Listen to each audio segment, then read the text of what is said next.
But if you're actually a productive business person, if you're actually producing and making stuff, not only are you employing people,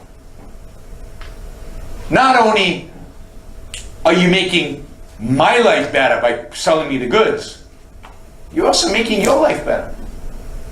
You're actually using your mind, using your abilities to make your life a good life.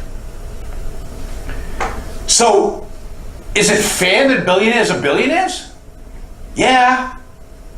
I mean, when I meet a billionaire, once in a while I do, I always say thank you. Because the money that they make is a fraction of the value they create.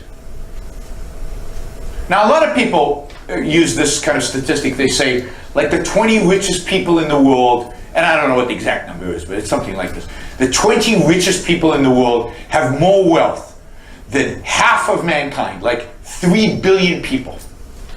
You know why? Why do 20 people, richest people in the world, have more wealth than 3 billion people? Why is that? Because they produce more. Because the 3 billion people are mostly subsistence farmers. How much wealth does subsistence farming produce? Zero. Nothing. You eat everything you produce. You consume everything you produce. There's no surplus. There's nothing to trade. So how much wealth is being produced? Zero. So if you add 0 to 0 to 0 to 0 a billion times, what do you get? Zero.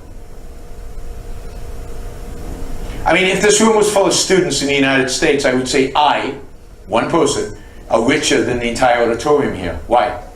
Because all of you have student debt.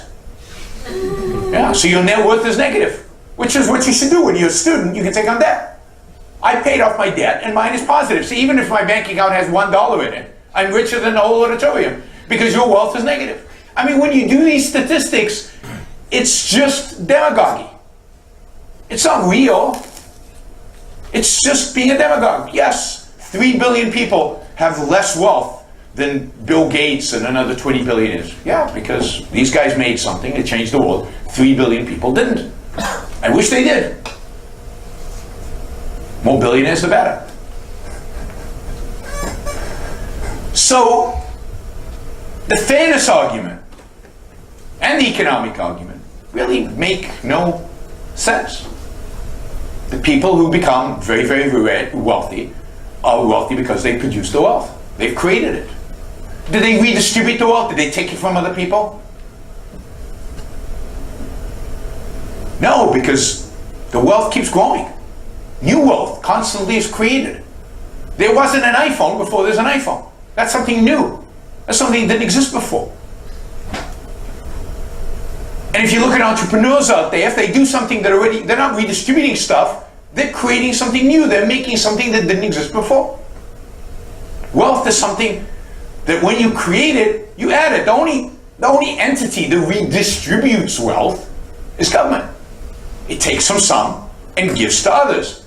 And indeed, that's not zero sum because that's negative sum because somebody in the middle takes a cut. Right?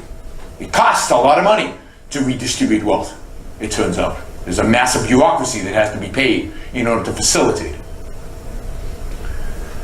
So people who make a lot of money earn it. Now, you'll be told, President Obama had a famous speech, my favorite Obama speech. It's a speech where he said, I call it the "you didn't build it" speech. I don't know how many of you remember this speech, but he went on this speech and said, you businessmen, you didn't build it. You didn't create the wealth. You were born to the right parents. You were born with the right genes. You had a great teacher who taught you and inspired you. You drove to work on government-funded roads. You have employees and suppliers and all the networks that helped you produce what you produced, the venture capitalists, the whole ecosystem around you that made it possible for you to produce, at the end of the day, an iPhone. So you didn't build it, society built it. We all pitched in and helped out. And that's a common view. And it comes from a particular moral philosopher by the name of John Rawls, who wrote a book in 1971, I think, called The Theory of Justice.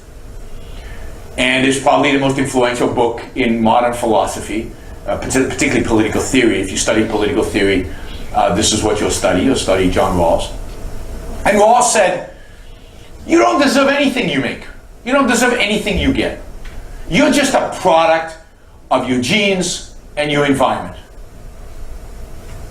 And if you talk to psychologists, if you go to study psychology, what will they tell you? You're a product of, some of them will say, you're a product of your genes, right? That's evolutionary psychology, right? Jordan Peterson and a lot of these guys, Steven Pinker, a lot of these guys, evolutionary psychology. We've evolved in a particular way. We have genes, they express themselves. That's who you are. Whatever your genes are, that's what you are. And then other psychologists say, no, you're wrong. You're actually a product of your environment. It's what your teachers did, it's what your parents did, it's what all these other forces impacted you. And then, like the radicals say, no, it's a mixture of both. You're a little bit of product of your genes and a little bit of product of your environment, and it's a mixture. What's missing? Is there anything missing? Because if that's true, you don't deserve what you get. It's just an accident. It just happened. Now, it still might be true that we want you to keep it because nobody else deserves it. But if you work hard because your genes dictated you work hard. You just got lucky. So it's luck. It's like a lottery ticket.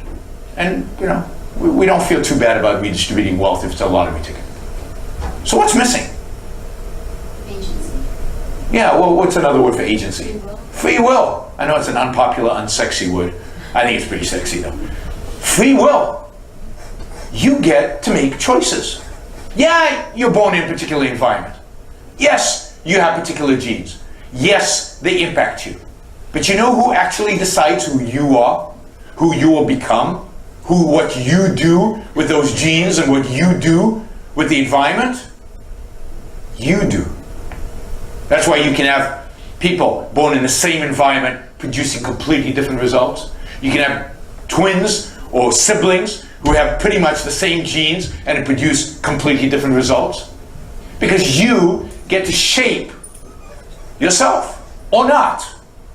But or not is a choice as well. Because shaping yourself requires effort. It requires thinking. It requires introspection. It requires making choices. Not making choices or making the wrong choices is also shaping yourself. But at the end of the day, you are a product of the choices you made. And it's nobody else's responsibility but yours. I mean, other than freak, luck, crazy stuff that happens. But for the most part. So you did build that. You chose to make the effort. You chose to work hard, or you chose to work smart, or you chose to go program instead of going to play soccer or something.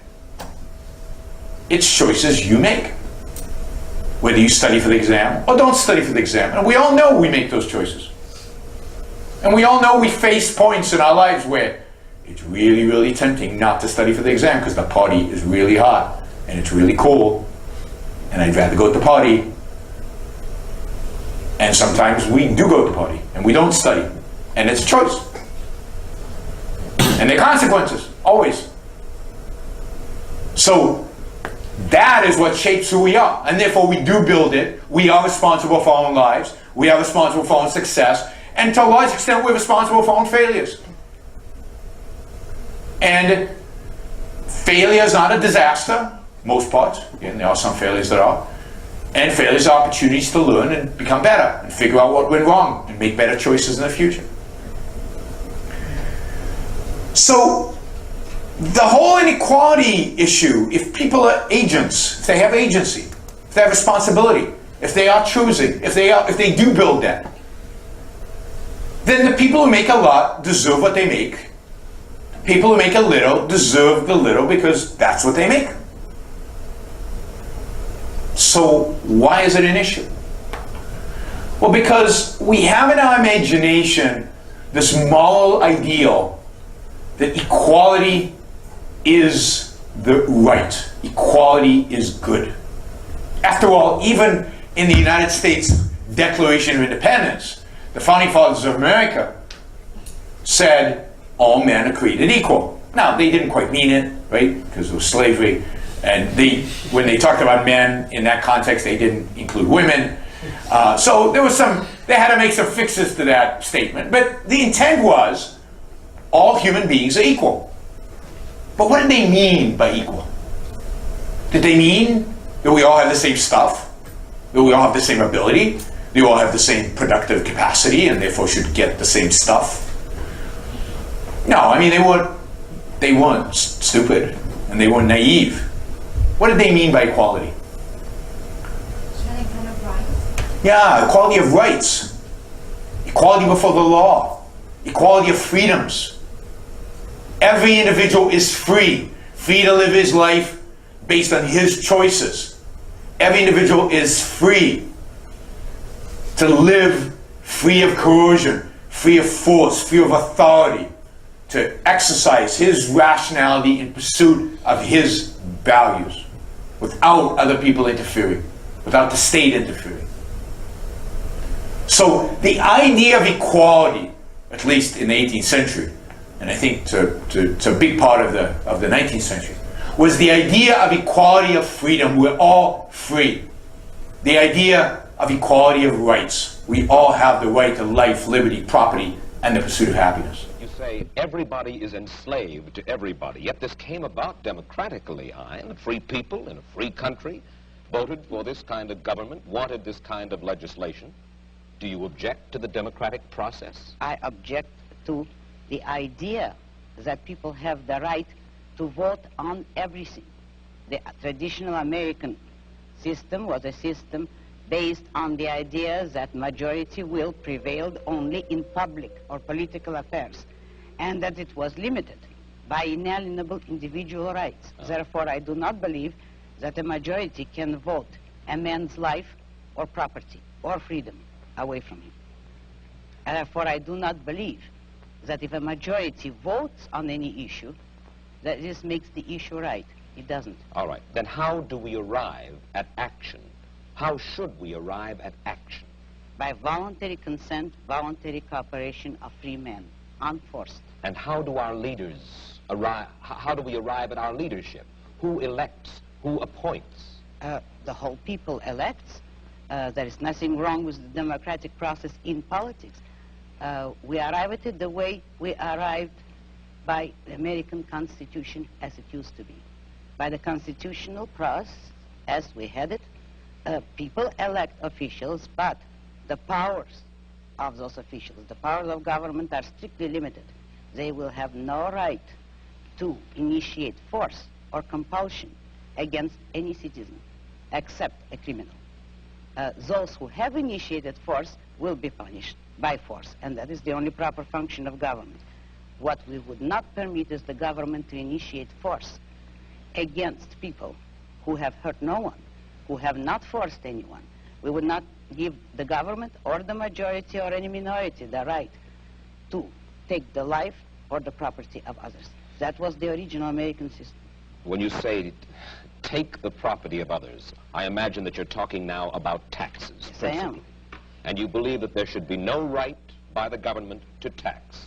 You believe that there should be no such thing as welfare legislation, unemployment compensation, regulation during times of stress, certain kinds of rent controls and things like that. That's right. I'm opposed to all forms of control. I am for an absolute, laissez-faire, free, unregulated economy.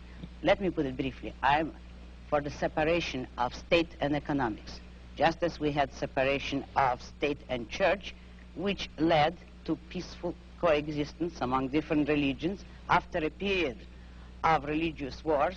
So the same applies to economics. If you separate the government from economics, if you do not regulate production and trade, you will have peaceful cooperation and harmony and justice among men.